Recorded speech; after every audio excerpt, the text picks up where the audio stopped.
गणनायकाय गणदैवताय गणाध्यक्षाय धीमहि गुणशरीराय गुणमण्डिताय गुणेशानाय धीमहि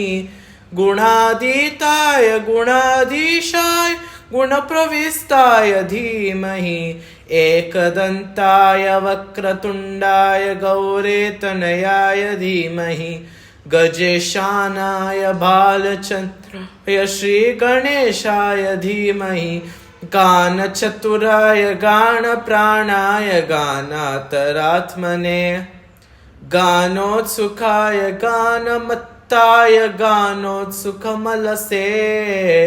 गुरुपूजिताय गुरुदैवताय गुरुपुलस्तायिने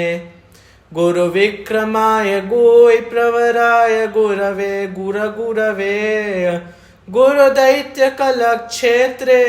गुरुधर्मसदारस्ताय गुरुपुत्रपरित्रात्रे गुरुपाखण्डखण्डकाय काय गीतसाराय गीततत्त्वाय गीतगोत्राय धीमहि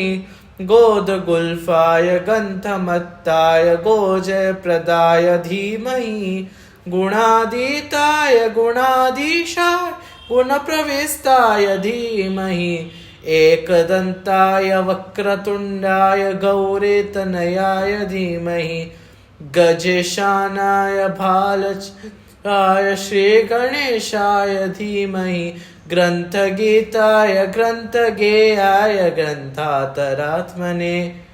गीतलेनाय गीताश्रयाय गीतवाद्यपटवे हेरचरिताय गायगवराय गन्धर्वपीकृते गायगाधीनभृकाय गङ्गाजलप्रणयपते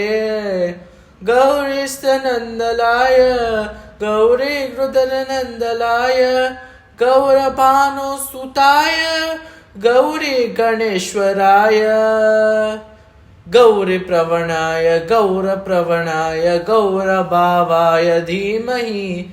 गोदगुल्फाय गन्धमत्ताय गोजयप्रदाय धीमहि गुणातीताय गुणाधीशाय गुणप्रविष्टाय धीमहि एकदन्ताय वक्रतुण्डाय गौरेतनयाय धीमहि गजेशानाय भालचन्द्राय श्रीगणेशाय धीमहि। धन्यवाद।